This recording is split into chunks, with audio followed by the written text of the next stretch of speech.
My name is Michael Roy Turney, and I'm making this video, which I hope is the final one. I've had my full attempt at social media with the censoring from some. Twitter's wide open program, which they didn't censor, but the fraud there is just unbelievable. Crimes committed right in front of me, being ex-law enforcement, and not much I can do about it, but except mock it and laugh. But I want to denounce all these false accusations and half-truths and misrepresentations that have been made against me in reference to Alyssa Marie Turney, which she is my daughter. I don't like the term adopted, but that's what they make it, adopted, step, all that kind of stuff. And it's easier to sell a soap opera, which is all basically this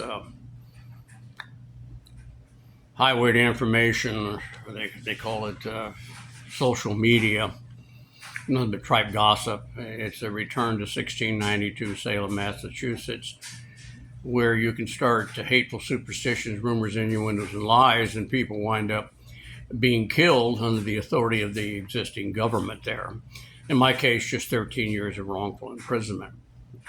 And I've put this through a lot of videos I put in, but wanted, of course, to denounce all this stuff because it is an absolute lie. I've seen 2 times where I faced imprisonment.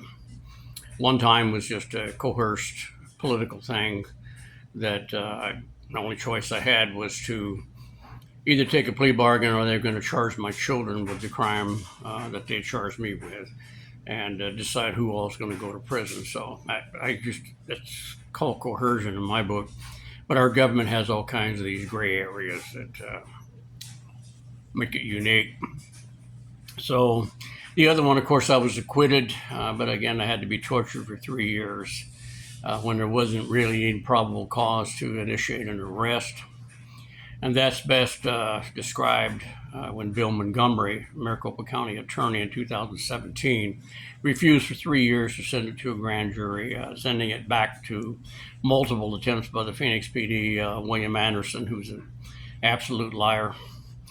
Tell them you need to go get more substantial evidence, and tell them it's insufficient substantial evidence. And then, as fate would have it, the first Maricopa County female attorney was appointed, then ran for election, and allowed 300,000 signature petition to have me arrested on TikTok, initiated by my youngest daughter, with nothing but tribe gossip, rumors, innuendos, and lies on that same hateful superstition, which seemed to have triggered a lot of females with that kind of hysteria. So regardless, she went ahead and sent it to a grand jury, which is dominantly female, and it came back a true bill. And then the Phoenix PD jumped on an opportunity to make a training film as well as a full military operation on my moving vehicle going down the street when I was still on federal probation for the federal crime that they had planted the plastic pipe bombs in my house to make it a federal crime. So there was no need to use a full military, armored cars, Humvees, helicopters, fully dressed out military people with all this armor and automatic weapons and green lasers shouting, give me a reason type trash, to ram my vehicle going down the street when a simple call downtown or order to come downtown and to appear by my probation officer would have been a simple, uncomplicated arrest and a lot cheaper. But this whole issue was about punishment, as they said in their complaint. Knew they couldn't get a conviction when they did this, but they went ahead and did it anyway. And that's why the prosecutor waited a year before he made an offer of probation to my public defenders. And after he called the medical private contractor to see if I had gotten COVID-19, which I had at the age of 72. So regardless, 3 years of torture, and we're talking about every violation of Geneva Convention you could get, certain Judeo-Christian values. But this is Arizona, Maricopa County, where corruption is the norm. So regardless, 5 days, they really didn't prove my innocence. They just basically showed that the government didn't have any evidence which the judge patiently let them give everything they had, which they had nothing.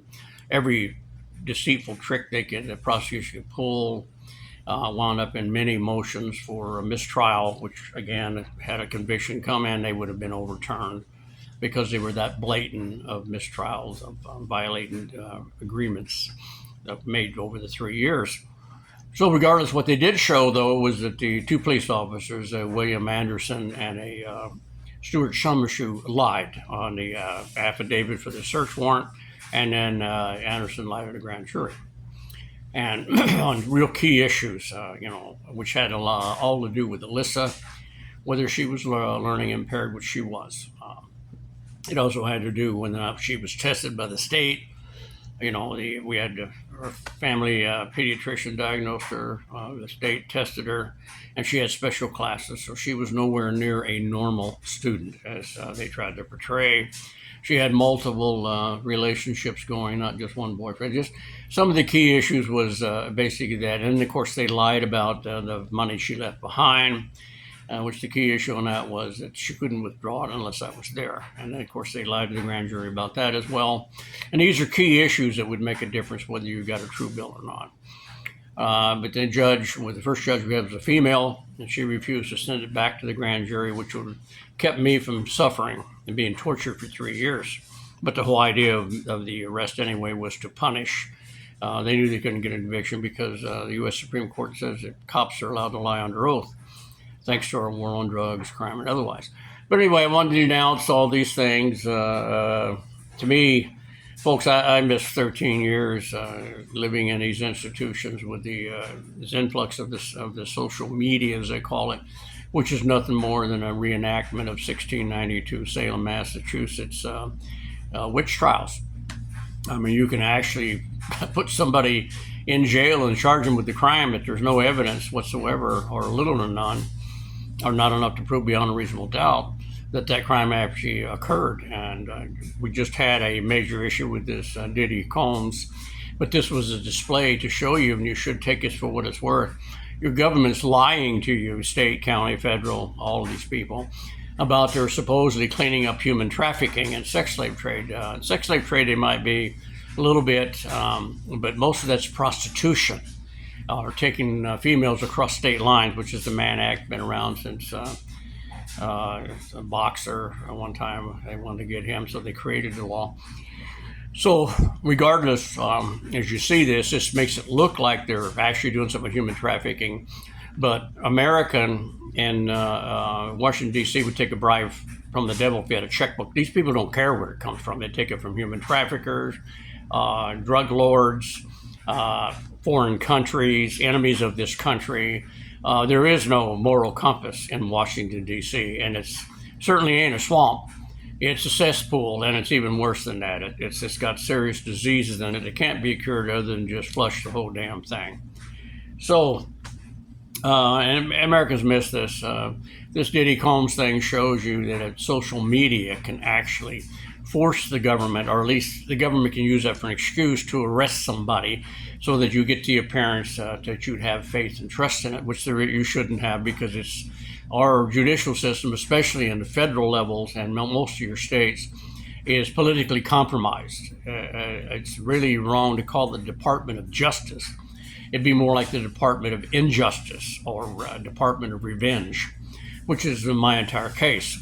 But I wanted to bring up these certain things, and about the social media. I was given the belief that there would be no censorship in Twitter if I went there, because I got it in YouTube and Facebook and everything, and my research on that showed that all of the major producers and screeners of what you're putting on the air were females.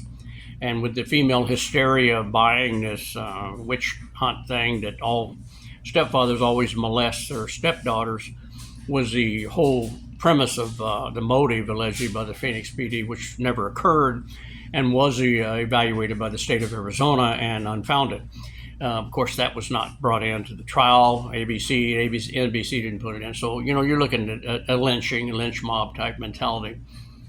And social media ran with it, again, rejected by Bill Montgomery, as a Maricopa County attorney, accepted by a female, the first one Maricopa County ever had, Alistair Dell, and then again rejected by Sam Myers, the judge who heard the trial. After 5 days, it just proved not my innocence as much, but it showed that the cops lied endlessly. So, Detectives Summershoe and Anderson should be in jail for suborning perjury and for coaching Sarah Kearney to lie, which she was caught at that and had a choice, which she chose to tell the truth, that she never saw me abuse Alyssa in any way, sexual or otherwise, which is the truth.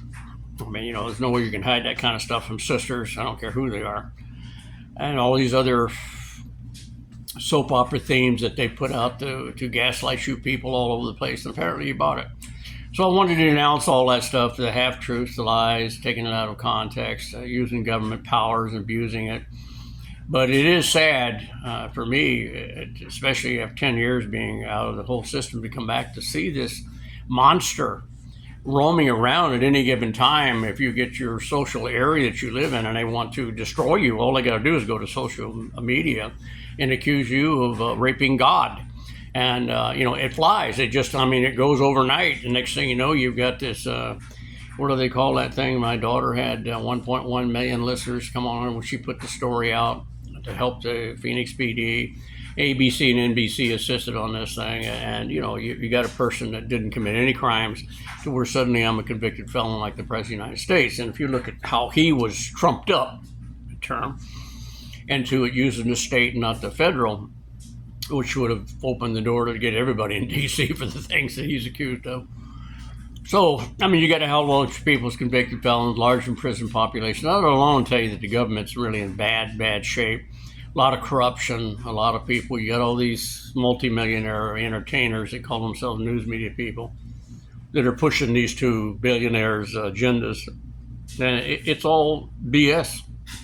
It's a shame that a society would base all of its values, and I want to talk about values real briefly. Corporate values, there isn't any. They're disgusting people. Hell, the tobacco alone killed as many as people as Stalin, 3 times as many as the Holocaust for the Jews. And I'm not anti-Semitic. It's just horrible what the Germans did to these people. But we did the same thing, and we call it corporate America. It's okay because they made profits, and they were national security because they're part of our economy, is what I was told when I'm trying to find out why my 34-year-old wife had to die from a product that's being allowed to sold, and now they contributed to her death, 20 million others. Are we going to prosecute these people for contributing to the death of human beings? And of course they said no. Basically, you got 2 parties. I fell into the bad side on 2 sacred cash cows in Washington, D.C. that I know for a fact are sacred cows. One of those is the tobacco industry, protected by the Republicans. The other is the union, primarily protected by Democrats, Joe Biden and the boys, the Clintons, and a few other people who take bribes from anybody that wants to give it. So as I close out this whole round thing, I'm going to leave this video and the other ones on basically YouTube, just because it's more convenient for me, and I've already got a whole bunch of the library sitting on there. As far as Twitter's concerned, the fraud there is just unbelievable. People saying they're Elon Musk when they're not, telling me I won one of his electric cars and then $50,000 in cash, a job. If I just joined the club, $125,000 a week. I'm an ex-cop, folks. That's fraud all over the place. Acting like they're President Trump, trying to sell stocks and bonds of things that don't exist, or this crypto garbage thing, which is it's a nutshell game, folks. So when you look at the other side of it, one of them said she was a billionaire. And each one of these people, I did what anybody who would rationally think, and since 2003, when I was acquitted, my daughter, youngest daughter, put my address and phone number on social media, TikTok. And so it's also public information you could get. Told them, go ahead and write me a letter and let's confirm all this, which if it's fraud, they won't do that, because most states like Arizona have a real weak fraud laws, and you only got to wait out a couple of years and the statute of limitation runs out. Whereas mail fraud, it carries up to a lot of penalties, up to 20 years in prison. So they're not going to mail that to you. So just a warning for you that, and that's Telegram or whatever, Telegraph or something, whatever it is, Telegram, where you can't trace down the people who's doing the fraud because they're protected from some guys that have it out of the country or something. So it's a shame that they won't do anything. I assumed I might have got a legitimate email from Elon Musk's staff, certainly not him, saying that they apologize for that because there was a lot of fraud going on. But when you say that you're a U.S. senator or U.S. congressman when you're not, I mean that's a crime, folks. It really is. No investigation by the Department of Justice or injustice any more than the 2 Hatch Act violations when I was wrongfully terminated from the federal government, one of which I was attacked, and they still no investigation by the Department of Justice because I'm on that. Jiminy Christmas, he won his federal whistleblower case. He's no good, he's a bum, he's a rat, he's all these other things that you're labeled with when you win it. And I did win my federal whistleblower case for 2 wrongful terminations by the AFL-CIO influencing unions, voting me off a federal government job, one of which I got a high performance review and promotion. So the tobacco industry basically is one cash cow, the unions are another one. And I managed to get under the skin of both of those, so it basically made me into a criminal, crimes I did not commit. I did write a manifest, there's no question in that. Doesn't make me look good. Didn't want to because I figured I'd be dead because it was a prelude for me to commit public suicide, blow my head off and then fall back and let the body burn on the parking lot of a union. And maybe perhaps media would stop all their trash and garbage and say, why in the hell did this guy do this crap? And it would bring national attention to Alyssa Marie Turney. Unfortunately, that got stopped and then turned into a plastic pipe bomb thing, which, I didn't have plastic pipe bombs. Not when you live in a state that you can get dynamite at any given time, folks. Plastic gunpowder stuff doesn't work that well. So regardless, all of that and the things that Sarah has said, there was no molestation of Melissa. She was molested as her mother was dying back in '93 when she went over to see her mother's brother. And according to her aunt, Lynette, the one that was on the air, Alyssa was molested by him. And when she was questioned, she confirmed it, but didn't say it made her feel bad or otherwise, because that was just Alyssa. Very credulous, very naive, loved life, loved people. Everybody she met, never met a bad one that I knew of. Yeah, but easily influenced, credulous and naive, and that makes her very vulnerable to people like this Charity Robinson, who became this social media star for a while about how she's going to do this and did that. And she even winked at me after she lied on the stand that day. And all of her gossip and tripe stuff, which is called hearsay, was kept out of the trial. So regardless of all of this, I wanted to announce all that and make this final media. I made the whole trip, folks. Been in the military, law enforcement, a husband 2 different times, wound up raising kids alone, 3 boys, and then remarried again, and then she died, and I had 5 left to take care of, and had a nervous breakdown over this union stuff. Tried to do the good things that I thought was when the AFL-CIO and them had a scam that they're going to steal union retirements, and all that stuff did bring about some change. Most of the time, DC doesn't do anything except just increase their bribe taking. Very evil people. They don't have a moral compass any more than corporate America does. And like I said, if you can produce a product that's going to kill that many people, and still to this day, tobacco hasn't changed the way that they do their product. There's some more warnings are put out. And basically, I grew up around the stuff. But this last 3 years is going to shorten my life tremendously, especially the last 3 years, because that was pretty torturous. Basically, if you want to read the Geneva Convention, everything in there was violated, short of them pulling my fingernails out and stuff. But all the deprivation of sunlight and sleep and nutrition, cleanliness, medical care, all that stuff was deprived tremendously. It was all fake and phony in order to torture people, and certainly not Judeo-Christian values. So good luck to you. I hope it's the last one on this, because I'm pretty disappointed that people could get away with so much fraud on X like it is. And even though these email I got from somebody that might work for Elon Musk, I don't know. said that they were trying to clean it up, but the FBI wasn't much help or something. I don't know. But, welcome to the boat.